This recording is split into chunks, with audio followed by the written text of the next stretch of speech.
Assalamualaikum warahmatullahi wabarakatuh.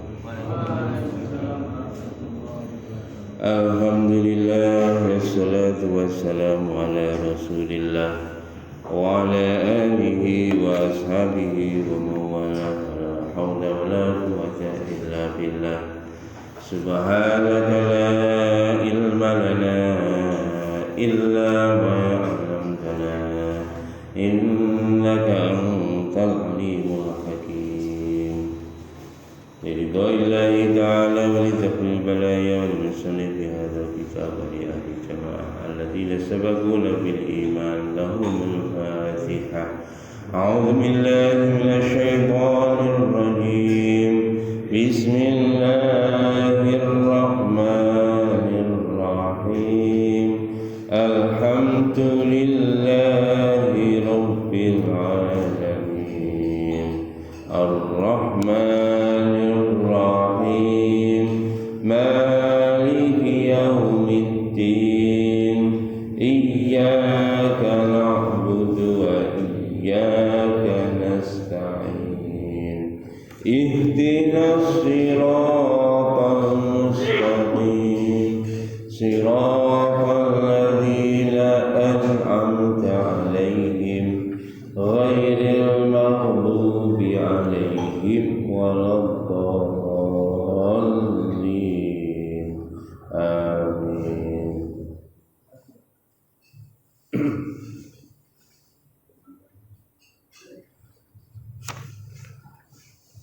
Bismillahirrahmanirrahim. Wa an Aisyah radhiyallahu anha aidan anna Quraisyan ahammahum sya'nul mar'atil mahzumiyatil lati saraqat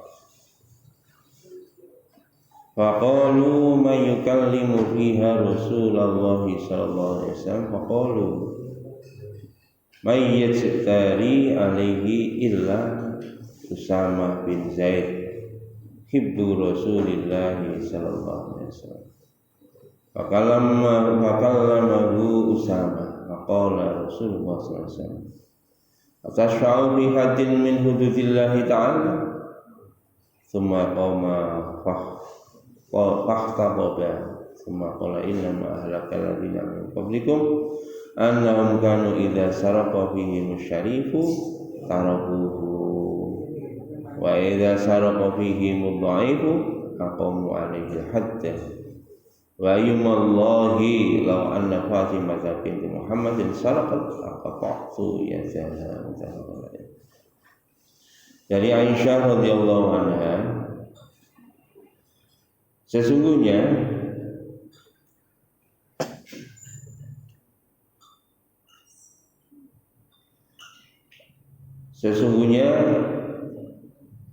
ada seorang wanita dari suku Al-Mahzumiyah terancam hukum potong tangan karena telah mencuri. Jadi Aisyah menceritakan ada seorang wanita dari suku Al-Mahzumiyah. Al-Mahzumiyah ini orang terhormat, orang bangsawan, bahkan dari orang Quraisy. Ketahuan dia telah mencuri dan terancam akan dipotong tangannya. Jadi Bapak mencuri, ada yang kena potong tangan, ada yang tidak. Kalau Imam Hanafi menyampaikan mencuri yang harus dipotong tangannya itu kalau nilai yang dicuri kira-kira 10 dirham ke atas. Kalau kurang dari 10 dirham maka dia tidak dipotong tangannya. Jadi enggak sembarang nyolong sandal dipotong boten. Jadi ulama berbeda-beda pendapat, tapi yang agak muktamad ya, itu pendapatnya Imam Hanafi nilai yang dicuri kira-kira 10 dirham. Ya nanti rupiahno kira-kira 5 juta. Nilai yang dicuri 5 juta itu yang kena hukum potong tangan kapas. Dan sembarang yang dicolong, diketok ya buyar ya. Dan itu pun ada syaratnya lagi sebenarnya. Mencurinya memang betul-betul bukan karena keterpaksaan. Kalau memang dia itu sudah nggak ada yang bisa dimakan, ya, kemudian nggak ada orang yang tahu, misalnya begitu, nggak ada orang yang peduli, akhirnya terus terpaksa mau mencuri ya. Kalau terdesak seperti itu tidak bisa juga dijatuhkan hukum potong tangan. Ini ngoten. Dan ini ada seorang wanita Quraisy dari suku Al-Makhzumiyah terancam hukuman potong tangan karena mencuri. Maka sahabat mengatakan, siapa yang bisa menyampaikan perihal wanita ini kepada Rasulullah SAW. Mayyajtari alaihi illa Usamah bin Zaid. Maka orang-orang pun akhirnya menunjuk salah seorang sahabat, yakni Usamah bin Zaid radhiyallahu anhu. Kenapa kok yang ditunjuk Usamah bin Zaid? Karena Usamah bin Zaid termasuk kekasihnya Rasulullah SAW. Jadi Rasul sangat cinta pada Usamah bin Zaid radhiyallahu anhu. Fakallamahu Usamah, maka Usamah pun berbicara menyampaikan maksudnya kepada baginda Nabi. Maksudnya apa? Supaya dimaafkan, supaya orang wanita tadi tidak dihukum potong tangan. Maka begitu Usamah mengusulkan demikian kepada Nabi SAW, maka Rasulullah SAW bersabda, apakah aku memberikan atas fi haddin min hududillah? Apakah aku akan membebaskan hukum yang telah ditetapkan oleh Allah Subhanahu wa taala? Tidak, kata Nabi. Tsumma qama fakhataba. Kemudian Nabi pun berdiri dan berkhutbah. Maka Nabi bersabda, sesungguhnya kehancuran umat sebelum kamu adalah jika orang-orang yang mulia di antara kalian mencuri, maka mereka tidak dihukum. Tetapi apabila orang-orang lemah di antara kalian mencuri, maka ditegakkan hukumnya Allah Subhanahu wa taala. Wa ayyumallah, demi Allah, kata Nabi, seandainya Fatimah binti Muhammad mencuri, pasti aku sendiri yang akan memotong tangannya. Muttafaqun alaih. Dan ini gitu Pak, ini hukum itu tidak boleh tumpul ke atas, tajam ke bawah. Pokoknya Nabi sudah bersabda, umat-umat yang terdahulu ini hancur gara-gara hukum niku tajamnya ke bawah, tumpulnya ke atas. Kalau sudah seperti itu, siap-siap mawon Pak, hancur. Dengan delok dhewe nggone dhewe niki ana apa niki.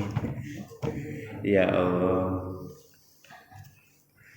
Sing nyolong PT digebuki. Sing nyolong miliaran.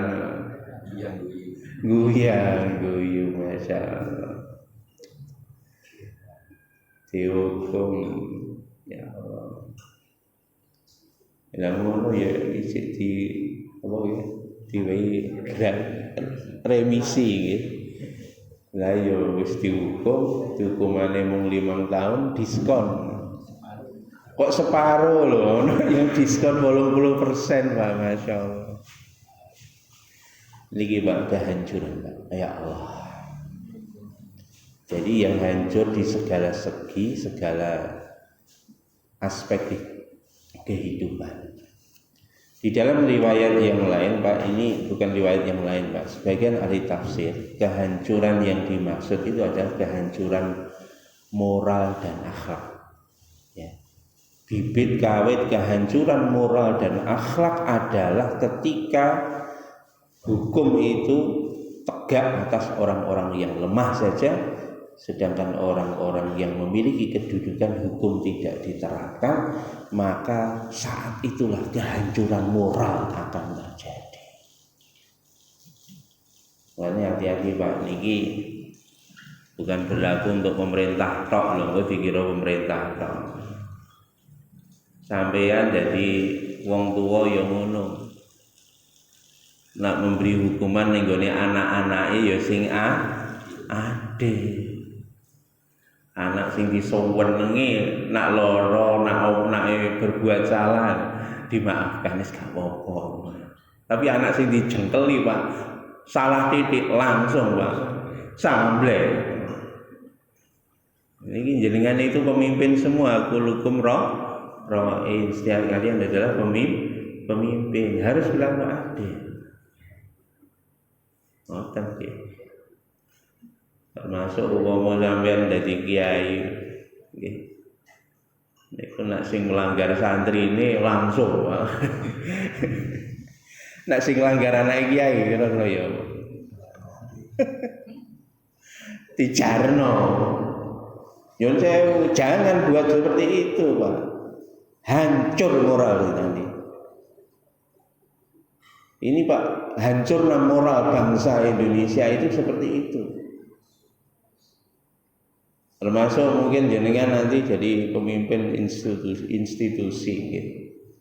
Apa wae organisasi apa wae. Masih dulure sampean agak kompeten, buang saja. Hukum ditegakkan. Ojo kok bolone gak kompeten diupeni dielus mergo dulure.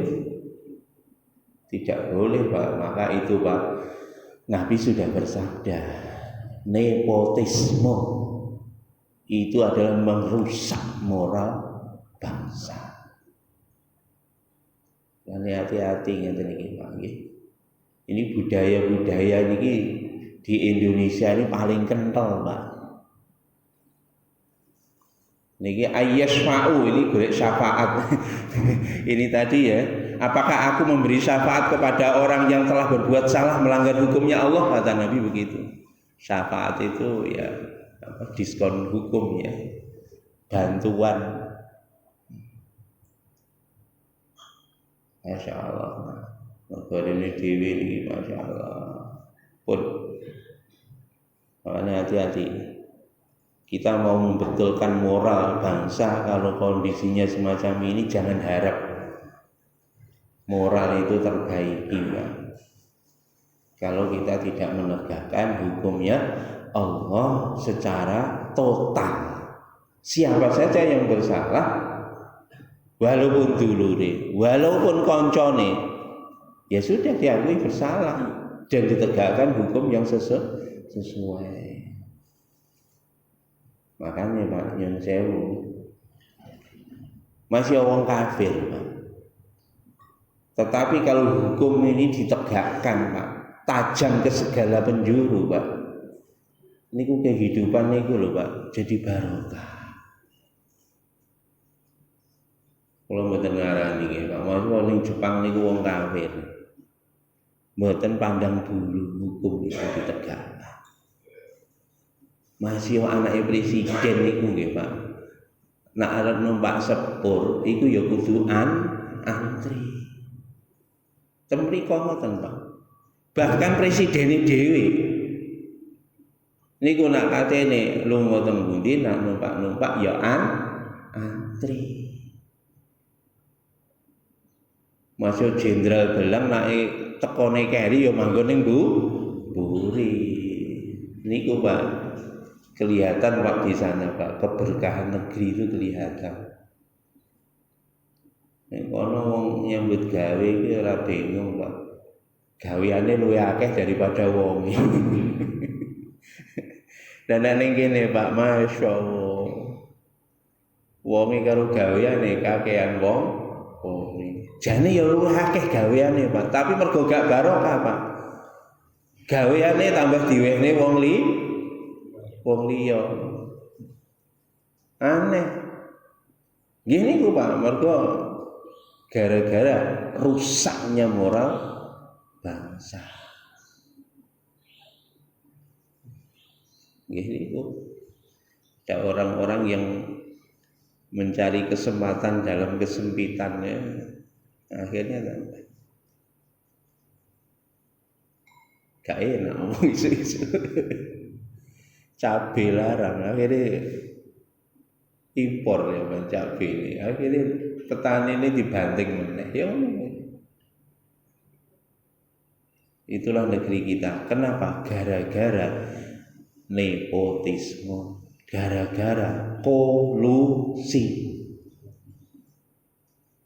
Ya korupsi, kolusi, nepotisme, KKN. Niku ya Allah.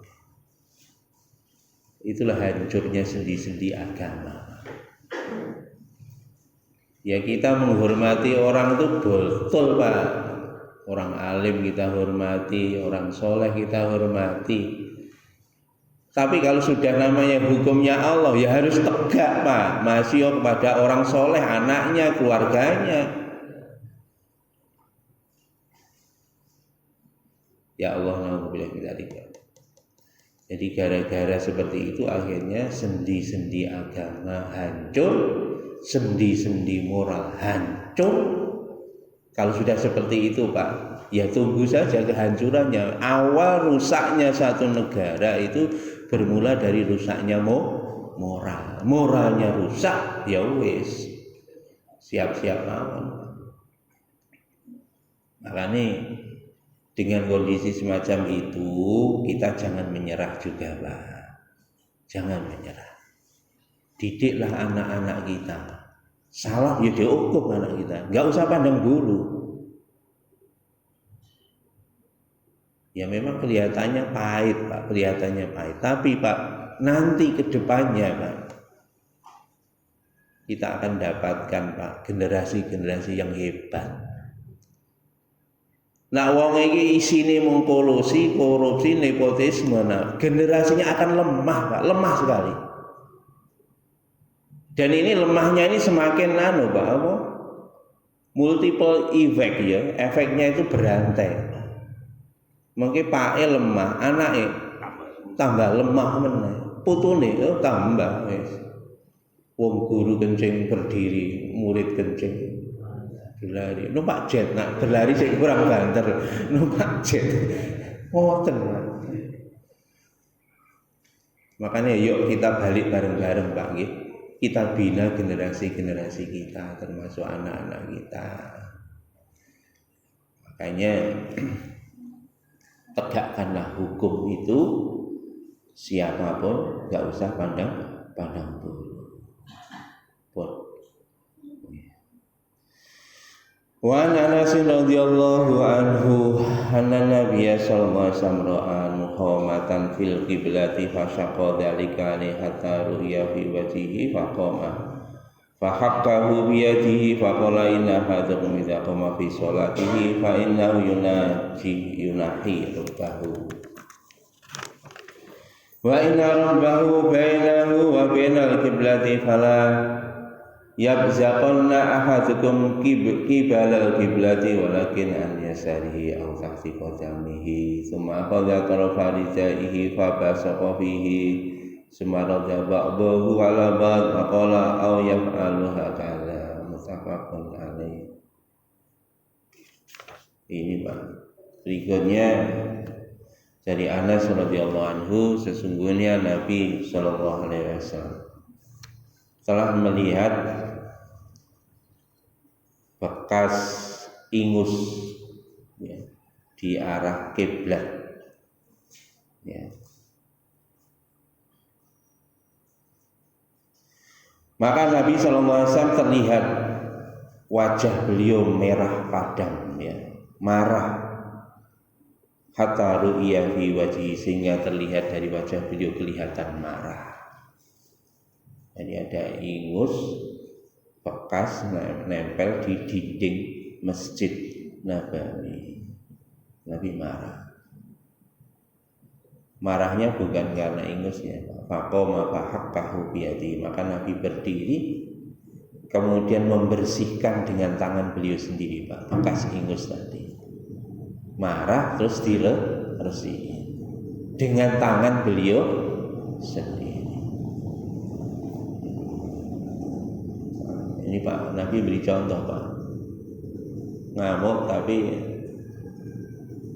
orang ngamuk sembarang kalir dijadekno sasaran. Oh, dhewe langsung Pak iki ngamuk kira-kira ya sapa ini sasaran. Kurang ajar sapa iki ya. Ngono. Nabi marah karena enggak tahu siapa yang berbuat itu. Nabi pun juga tidak mencari tahu. Merah muka beliau tapi langsung diresiki dengan tangan beliau sendiri. Ini Nabi, Pak. Sayyidul Anbiya wal Mursalin. Gelem ngresiki umbele wong. Sampean kira-kira pimpinannya Nabi Rasul gak kira-kira gelem gak ngresiki umbele wong. Rada anu titike wis buaya. Lagi diceluk Pak Ustaz titike wis buaya gak gelem. Gitu. Lagi diceluk juragan titik ngene wis gak gelem tandang gawe. Masya Allah. Faqama fahaqqahu biyadihi. Nabi kemudian berdiri menggosok bekas ingus yang kering di dinding masjid. Faqala kemudian Nabi bersabda, inna hadum yaqama fi sholati fa inna yunadi rabbahu. Sesungguhnya apabila di antara kalian berdiri untuk sholat, sesungguhnya dia ini menghadap Tuhannya. Wa inna rabbahu bainahu wa bainal qiblati. Sesungguhnya Tuhannya itu berada di antara dia dengan kiblatnya. Fala yamsukanna ahadukum qiblal qiblati. Maka janganlah sekali-kali kamu meludah ke arah kiblat atau membuang ingus ke arah kiblat. Kenapa? Karena kamu tidak menghormati Tuhan, tidak menghormati Allah Subhanahu wa ta'ala. Nabi marahnya itu karena ada yang menghina Allah. Bukan marah regete itu bukan. Makanya Nabi masih mau, beliau bersedia menggosok ngresiki regete sisik. Yang dimarahi Nabi itu orang kok tidak hormat kepada Allah Subhanahu wa ta'ala sampai ngidu sisi madhep ning gone kiblat. Niki nyun sewu Pak, niki termasuk adab etika nggih. Nak sisi ojo madhep kiblat masih gak salat. Ini konteksnya di masjid. Dan ini adalah di dalam masjid, konteks hadis ini. Makanya ada sebagian ulama mengatakan larangan itu berlaku hanya di dalam masjid. Kalau di luar masjid gak apa-apa. Tapi ulama-ulama yang soleh Pak, neng masjid gak oleh ya ning njaba ya tetap tidak dilakukan. Makanya hati-hati nggih nak sisi ngidu ojo madhep kiblat. Termasuk di dalam hadis yang kemarin kita bahas, nguyuh ngising ojo madhep tenggene kiblat. Kenapa? Antara dia dengan kiblat, disitulah Allah Subhanahu wa ta'ala. Maka ini kita memuliakan, menghormati Allah Subhanahu wa ta'ala dengan setinggi-tingginya. Ini adab Pak, etika Pak. Etika ini kalau dihilang Pak, maaf nyun sewu, kita ini mengagungkan Allah Subhanahu wa ta'ala, membesarkan Allah Subhanahu wa ta'ala. Kalau sudah meninggalkan adab dan etika, lama-lama Bapak, lama-lama nanti kita akan meremehkan Allah. Nak meremehkan Allah, akhirnya napa? Perintah-perintah Allah akhirnya ya diremehno pisan. Makanya agungkan. Makanya lah Syekh Zarnuji itu gini kitab taklim itu. Termasuk kalau kita ingin mendapatkan ilmu yang bermanfaat, agungkanlah ilmu itu. Muliakanlah ilmu itu. Siapa apa dari ilmu? Termasuk ilmu itu yang mulak, termasuk kitabnya, termasuk siapa saja yang belajar menuntut ilmu, itu kamu agungkan, kamu muliakan, karena semua terkait dengan ilmunya Allah Subhanahu wa Ta'ala.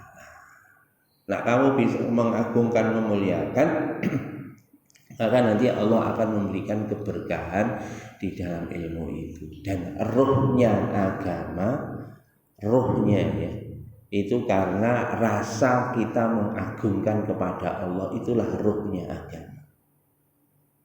Hari ini kita sholat, tetapi bagaimana kita sholat itu kurang mengagungkan Allah SWT. Bukti ini nopo Pak, sholat eling karo Gusti Allah loh, berapa detik? Coba Pak awake dhewe nek diceluk presiden, kira-kira ya apa? Gak usah presiden, justru bengi-bengi ditelepon, Bapak harus datang ke Polda Jatim malam ini.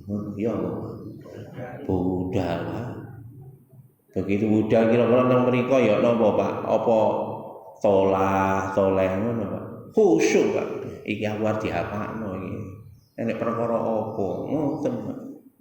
Lah kita ini dipanggil Allah lho Pak. Toleh. Ya wajahe ya ngadep ning ngarep tapi atine Pak sing toleh. Gitu. Kira-kira nek diceluk Polda eling kuncine ilang ora kira-kira ya. Gak eling. Selali kabeh sembarang arep diceluk Pak Polda. Urung presiden. Dan itu celuk Gusti Allah Pak. Begitu Allahu Akbar sembarang eling Pak. Makane jarene nek enek barang ilang carane goleki salat to jarene. Kowe gak eling ning ngene salat jarene. Wah, gak bener ngene iki ya. Ya Allah. Makane niki kita ruh daripada amal itu hilang. Kenapa? Karena kita kurang mengagungkan Allah Subhanahu wa Ta'ala. Niku kan. Sehingga tidak menghadirkan Allah. Menghadirkan Allah di dalam setiap amal kita. Itulah sebenarnya orang yang memiliki predikat ihsan. Sahabat rumiyin niku Masya Allah Pak. Bagaimana mengagungkan Allah, mengagungkan Nabi. Luar biasa. Masya Allah. Pun. Jadi enten setengah sahabat niku Pak. Nah, mlebu kamar mandi niku beber sajadah ning njobone kamar mandi dibeber. Napa? Jadi malaikat rahmat itu kan manusia itu sebenarnya dijaga oleh dua orang malaikat hafadzatan namanya. Jadi dijaga dua malaikat. Nah, urung mati ya malaikat ora bakal ngalih dari tempat kita karena dijaga oleh malaikat. Mulane ojo kaget. Tabrakan jebret. Bayek jujur tetap urip. Kenapa? Karena dijaga malaikat. Kenapa? Karena belum waktunya mati. Tapi nek wis waktune mati, dua orang malaikat ini maka pergi. Dia tidak menjaga orang ini tadi. Akhirnya diambil nyawa. Ini malaikat hafadzatan. Dan sahabat niku karena merasa ya kemana-mana ditemani malaikat. Ini di luar malaikat yang mencatat amal ya, Raqib Atid ya. Di luar malaikat ada dua orang malaikat lagi.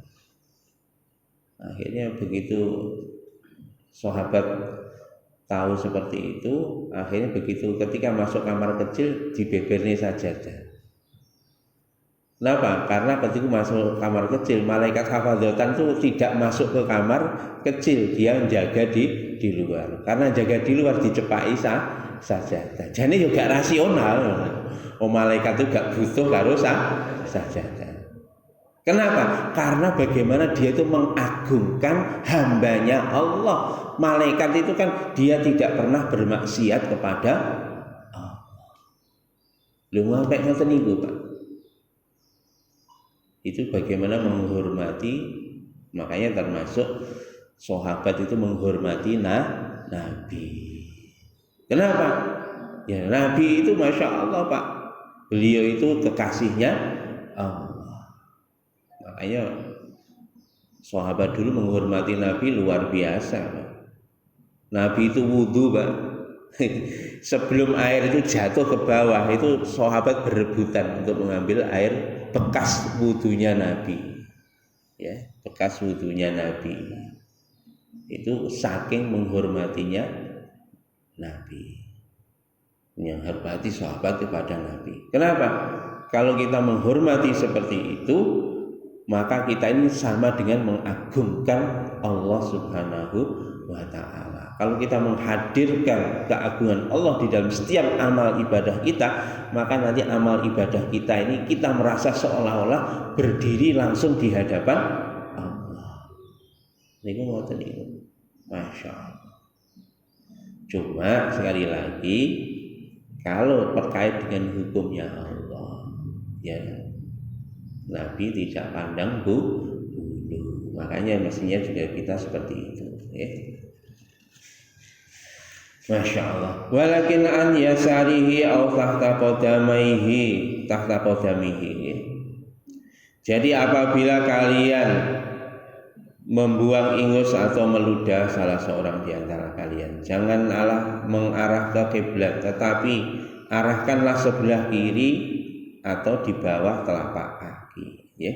Nah ngidu niku sisi niku ngiwa utawa ke bawah, ya. Ke bawah atau ke kiri. Nganan pun juga tidak boleh. Hati-hati nggih. Ngiwa. Lane kula niki nggih pernah ngeten iki. Gara-gara lali gak ngamali hadis iki. Ki lali jenenge wong lali. Pas sepeda motor Pak ngidu nengen Pak. Tibake ning sampinge nek sepeda motor katene nyale Pak. Plek ngono kenek wong iki. Akhire kula disowale Pak langsung didoni cuh rai kula ngoten. Kula terus terang niku. Kula didoni ngoten alhamdulillah wis 0-0 aku mah gak sengaja aku ngono. Aku gak ngamuk aku. Alhamdulillah dibales ning donya gak dibales ning akhirat. Gara-gara niki Pak lali kali dawuhe Kanjeng Nabi. Akhirnya langsung dihukum kes karo Gusti Allah. Mboten ada temer niki Pak. Ya Allah kula eling-eling ngoten ya. Mulane hati-hati atau ke bawah. Terutama nak numpak sepeda motor niku nak ngidu niku ke bawah nggih. Ben gak nek masih ngidu ngiwa nak nawe motor hati-hati kok kiwa nek wong nyalip ya. Mulane tok sepele perkara ngidu mawon Islam niku nggih nata diatur kan ngoten. Suma akhadha tarafa ridai fa basaqa fihi suma radha ba'du ala ba'd. Kalau tidak nggih kata Nabi, kalau kamu tidak ke kanan, tidak ke kiri. Maaf, kalau kamu tidak meludah ke kiri atau meludah ke bawah, maka disuruh meludah di kainnya ya, selendangnya. Di kainnya atau selendangnya. Fa basaqa fihi Sumaroda ba'du ala ba'd. Maka Nabi ya memberi contoh selendangnya kalau meludah ya diludahi di selendangnya, buang ingus ya di selendangnya. Kemudian digosok. Artinya supaya nanti tidak kelihatan jemblok ning ngono. digosok supaya nanti merata. Begitu merata ya nanti nak mulih ya dicuci, maksudnya ngono, ora harus didoli terus mari ngono gak dicuci ngawur. Artinya nak mulih cucian ngoten ta. Faqala au yaf'alu hakaza, kata Nabi, kalau kamu tidak meludah ke kiri atau ke bawah atau buang ingus ke kiri atau ke bawah, maka buanglah di kain kamu. Serban yang dikalungkan. Makanya itu kalau dipakai di kepala itu namanya serban. Nak dikalung ning ngeten niku jenenge rida nggih, dikalung ning ngarep mburi. Tapi nak dikalung ning ngeten niku burdah namanya. Burdah. Jadi kain yang sama tapi kalau dipakai di sini namanya serban, ngeten iki namanya rida, nak dikalung ning ngeten namanya burdah. Niku makanya Nabi mengambil itu sisi. Nah, termasuk sekarang kalau lagi pandemi, kemarin kan protapnya kalau pandemi hati-hati nak wahing. Wahing niku ojo madhep kiblat, ojo apa namine niku wau madhep kiblat niku, namun sing penting nak saged niku wahingnya ke kiri atau ke bawah atau di kain. Nak nggawe masker wahingnya tetap di dalam masker niku ngoten. Kalau ndak kemarin kan SOP-nya di kain baju, nggak nggawa selendang, wahingnya di betul memang seperti itu nggih.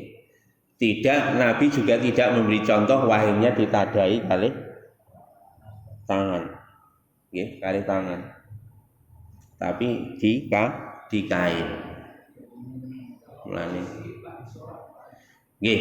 Nah niki sing angel nek lagi salat jujuk wahing jebret nah niki.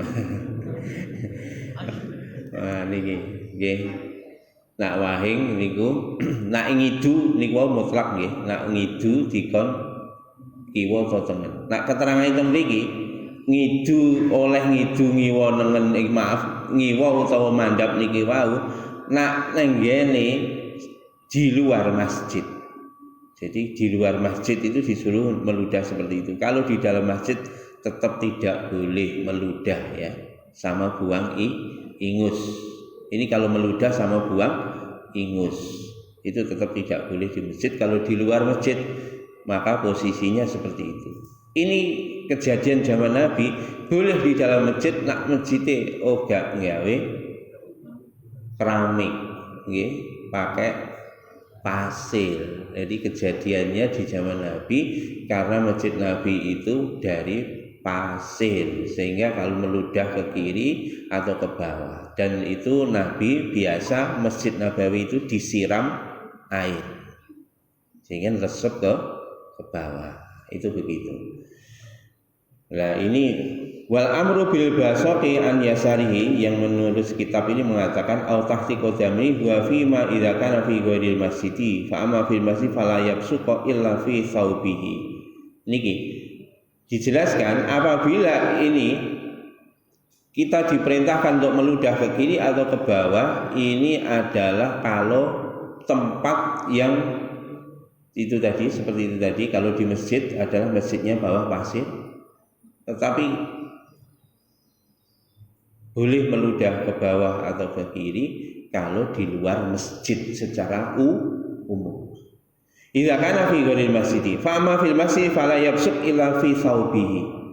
Apabila di dalam masjid maka janganlah kamu napa niki meludah buang ingus wahing kecuali fi thawbihi, di bajunya, di pakaiannya atau perkara yang dipakai oleh dia. Gawe sorban, nah sorban yang dhuwur nggih, gawe ridak selendang apa teng burdae napa teng lengene. Minim lah ngeten, Pak. Niki sing diwahingi niku niki nih. Nggih, sing diwahingi niki aja wahing ngeten. Jrot. Tapi sing diwahingi niki. Ngoten nggih. Nak gawe masker, nggih niki aman. Wahingon ning jerone masker. Ngoten nggih. Ngoten sing penting napa sing dirungokne monggo dilakoni bareng. Ini dua hadis ini sama babnya dengan minggu yang lalu, yakni Nabi itu marah. Marahnya apa Pak? Kalau agama Allah itu dihina. Agama Allah dihina. Tadi juga begitu. Kalau Nabi marah ketika agama Allah dihina. Apa agama Allah dihina? Hukumnya Allah tidak ditegakkan. Nah, sing salah iku wong sing mulia tidak ditegakkan, wong sing salah wong sing lemah justru ditegakkan. Maka ini adalah menodai hukumnya Allah sama dengan menghina kepada Allah. Makanya Nabi marah. Yang kedua, marahnya itu tidak menghormati Allah. Kenapa? Karena sakarepe dhewe dia buang ingus maupun meludah ke arah kiblat. Ini dua ini adalah bagaimana Nabi marah. Nanti di banyak lagi sebenarnya contoh-contohnya ketika Nabi itu marahnya apa? Itu karena melecehkan perintah-perintahnya Allah. Enten melih nggih begini kisah. Ada 3 orang sahabat tidak ikut berjuang di jalan Allah pada waktu perang Tabuk. Ini 3 orang ini akhirnya Nabi marah sampai 3 orang ini pernah saya ceritakan adalah tidak disapa, ya, mendapatkan sanksi sosial hampir selama 50 hari. Sanksi sosial Pak. Disalami maupun gak oleh, padahal mengucapkan salam itu kan wajib. Dia salam, sahabat gak boleh menjawab salamnya dulu 3 orang sahabat tadi. Jadi siapa ini? Ada namanya Hilal bin Umayyah, Murarah bin Robi, kemudian yang satunya Ka'ab bin Malik. Jadi Ka'ab bin Malik, Murarah bin Robi, kemudian tadi siapa tadi? Ada Hilal bin Umayyah. 3 orang sahabat ini pernah dihukum oleh Nabi. Kenapa? Karena tidak mau berjuang ke Tabuk. Nabi marah. Marahnya kenapa? Karena dia itu punya kesempatan, nggak ada udzur sama sekali, tapi tidak mau memperjuangkan agama Allah. Sing Ka'ab bin Malik itu menunda Pak. Aku yang duwe kuda cepet Pak. Kuda yang saya itu cepat. Biar aja rombongan berangkat duluan. Aku arep nyusul. Biasanya memang ngeten iki Pak. Tipu daya iblis wong niku nak ajeng berjuang niku ngoten niku. Termasuk ngeten iki termasuk ajeng kuda adzan arep berjalan masjid ngoten niku. Sepeda motorku lho banter. Engko wae ngono to gitu. Begitu tenan kok wis katene komat di starter gak kene. Ingat iki Pak. Niku tipu daya iblis. Nabi marah seperti itu. Marah kepada orang yang menunda-nunda, bahkan akhirnya cancel. Tidak berjuang di jalan Ka'ab bin Malik. Sing niki Hilal bin Umayyah niki napa kok gak gelem budal niku? Bukan delalah Pak niki Pak. Begitu Nabi menyeru untuk berjuang di jalan Allah, untuk berangkat pergi ke Tabuk, Hilal bin Umayyah ini kedatangan familinya dari jauh Pak. Kedatangan dulur-dulure wis suwi gak cethuk mara. Akhirnya kan ya nyerawungi to Pak. Ya apa niki? Perintahnya Nabi tidak dijalankan. Ya Allah. Sing sitoke melih nggih niku Murarah bin Robi niku ndelalai pas ajeng budal niku Pak panen Pak. Kurmane Pak panen niku tak tinggal berjuang kurmaku bosok. Akhirnya napa Pak? Sik aku tak ngurusi kurmaku sik. Akhirnya gak sido budal. Akhirnya 3 orang ini dihukum oleh baginda Nabi Sallallahu Alaihi Wasallam. Nabi marah. Jadi marah kepada orang-orang yang melecehkan perintahnya Allah. Wong sing kakean alasan terhadap perintahnya Allah. Aku ini lagi sibuk loh. Kalau orang yang macam gini, Pak, Masya Allah, ini dimarahi oleh Rasulullah. Kalau dimarahi oleh Rasulullah, Allah pun juga murka kepadanya. Makanya hati-hati, Pak. Jangan sekali-kali melecehkan perintahnya Allah, perintahnya Nabi, sekecil apapun. Nak kene go iso nglakoni, Pak. Ojo pisan-pisan ngentai, menghina, meremehkan dawuhnya Allah, dawuhnya Kanjeng Nabi. Ojo pisan-pisan. Kalau kita mau ngentai, meremehkan, kita nanti sakhirallahu lahum. Allah akan menghinakan kita. Makanya hati-hati. Nah, kung iso nglakoni kita istighfar mohon ampun kepada Allah. Pun ngoten mawon nggih, enten bener saking Gusti Allah, salah saking Allah. Ada ditangkep. Kalian nglakoni mawon nggih. Nah, kita tutup dengan doa majlis. Subhanallahumma wa bihamdika asyhadu an la ilaha illa anta astaghfiruka wa atubu ilaik. Assalamualaikum warahmatullahi wabarakatuh.